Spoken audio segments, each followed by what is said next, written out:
ప్రభు నామం మీ అందరికీ వందనాలు తెలియజేస్తున్నాను. ప్రభు బలులు పాలు పంచుకున్నందుకు లేఖన భాగం చూసుకొని మన జీవితాలను మనం ఎలా ఉన్నామో పరీక్ష చేసుకొని ప్రభు బలులు చేద్దాము.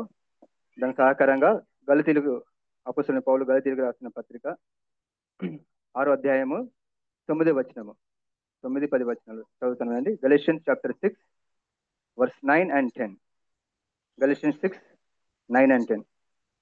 మనము మేలు చేయుట యందు విసుకక యుందుము, మనము అలేక మేలు చేస్తుందని తగిన కాలమందు పంట కోతము. కాబట్టి మనకు సమయం దొరికిన కొలది అందరి ఎడలను, విశేషంగా విశ్వాస గృహమునకు చేరిన వారి ఎడలను మేలు చేయదము. సో ఇక్కడ 3 విషయాలు ఉన్నాయి. మనమే మేలు, విసుగు, అలేక. మనము ఎప్పుడు అలసిపోతాము? ఇప్పుడు బాగా పనిచేసి దినమంతా బాగా పనిచేసి, అంటే చేయాల్సిన దానికన్నా ఎక్కువ పని చేసినప్పుడు అలసిపోతాము. ఎప్పుడు విసుగు చెందుతాము? ఎప్పుడు అంటే మనం చాలా మందిని ఏదైనా విషయంలో సరి చేస్తున్నప్పుడు, లేదంటే ఏదైనా విషయం చెప్పినప్పుడు వాళ్ళు వినకుండా ఉన్నప్పుడు మనకు విసుగు వస్తూ ఉంటుంది కదా.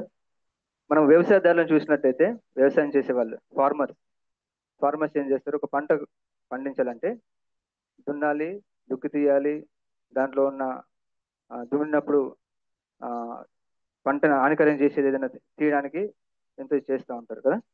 ఊరికి పంట వస్తుందని చేయరు.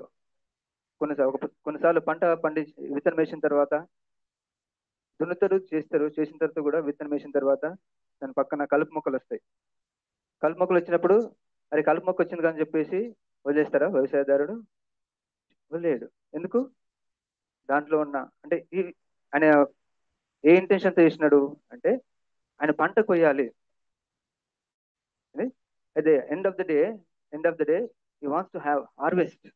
ఆ పంట కొయ్యాలి. ఆయన ఉద్దేశం ఏంటిది? పంట విత్తనమైన కారణం ఏంటంటే ఆయన పంట కొయ్యాలి, దాని నుంచి ఫలం పొందాలి అని ఆ వ్యవసాయదారుడు పంట చేస్తూ ఉంటాడు. ఆ కలుపు మొక్కలు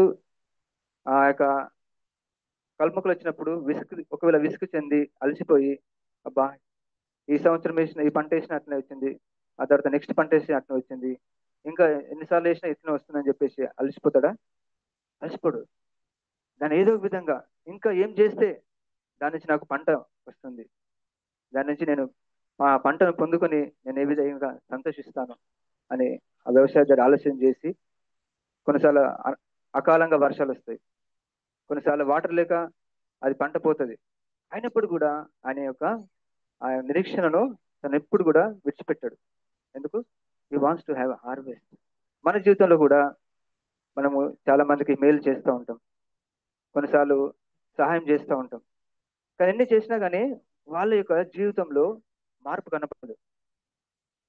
కుటుంబంలో భార్య భర్తలు కానీ, పిల్లలు కానీ, తర్వాత పనిచేసే చోట కానీ ఎన్నో మేలు చేస్తూ ఉంటాం. కొన్నిసార్లు అలసిపోయిన అనిపిస్తుంది, కొన్నిసార్లు విసుగు చెందుతాము. అయినప్పటికీ కూడా మరి ఎలా ఉన్నాం మనం ఆ సమయంలో?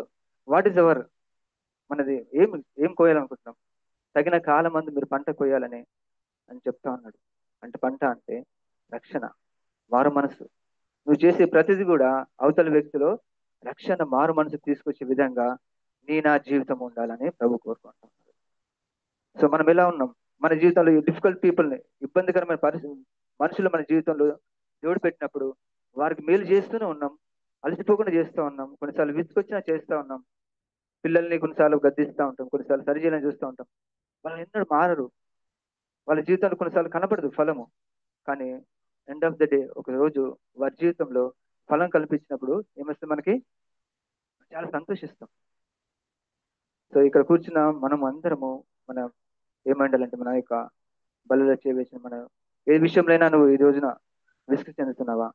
ఏ విషయంలో ఇది చేసినా కొద్ది ఎంత మేలు చేసినా ఇంకా వీడు మారట్లేదు, ఈమె మారట్లేదు అని నేను ఒకవేళ ఆలోచన చేస్తా ఉంటే ఒకటే పెట్టుకోండి, మనము ఆది నుంచి దేవునికి దేవుడు మన జీవితం ఎన్నో మేలు చేస్తూ వచ్చినా కానీ మనం పడిపోతూనే ఉన్నాం, దేవుని విసుగు చెందిస్తూనే వచ్చినాం కదా.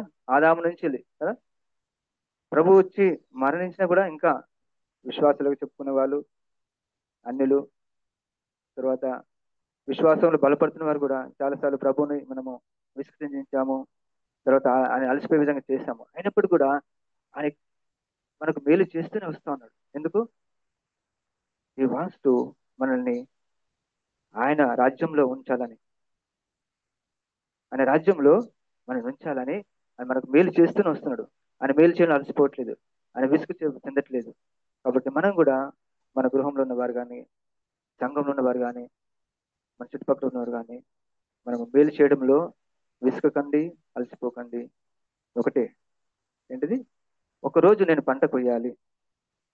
వ్యవసాయదారుడు ఏ విధంగా అయితే తన హృదయం నిక్షేపం చేసుకుంటాడో, మనం కూడా ప్రభు ఎరిగిన బిడ్డలంగా రక్షణ మారు మనసు పొంది అని బలిలో చేయించిన మనం కూడా మన జీవితంలో ఉన్న కఠిన వ్యక్తుల విషయంలో, కఠిన ఆ, వ్యక్తుల విషయంలో ఇలాంటి మేలు చేస్తూ పోండి.